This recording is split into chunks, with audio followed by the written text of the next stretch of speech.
He used to say that a man should cut the hair from the head for the same reason that we prune a vine, that is, merely to remove what is useless. But just as the eyebrows or eyelashes, which perform a service in protecting the eyes, should not be cut, so neither should the beard be cut from the chin, for it is not superfluous, but it too has been provided to us by nature as a kind of cover or protection. Moreover, the beard is nature's symbol of the male, just as is the crest of the cock and the mane of the lion.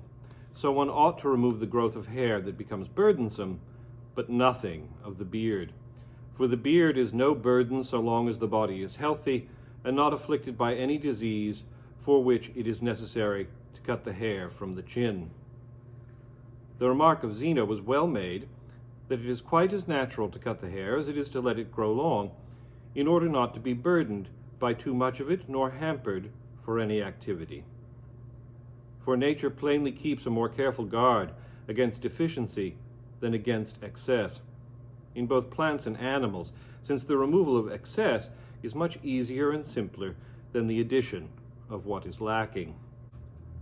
In both cases, man's common sense ought to assist nature so as to make up the deficiencies as much as possible and fill them out, and to lessen and eliminate the superfluous.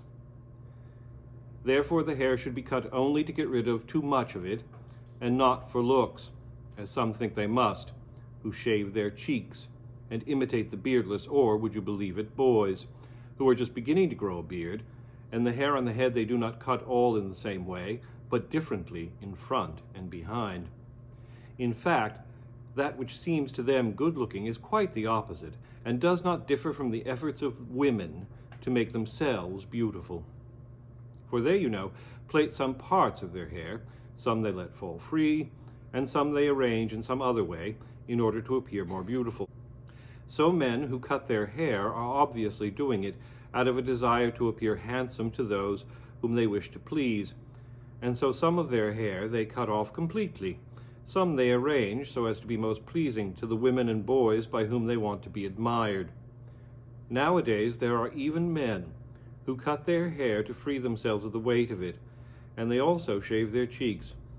Clearly such men have become slaves of luxurious living and are completely enervated, men who can endure being seen as womanish creatures, hermaphrodites, something which real men would avoid at all costs. How could hair be a burden to men? Unless, of course, one should also say that feathers are a burden to birds.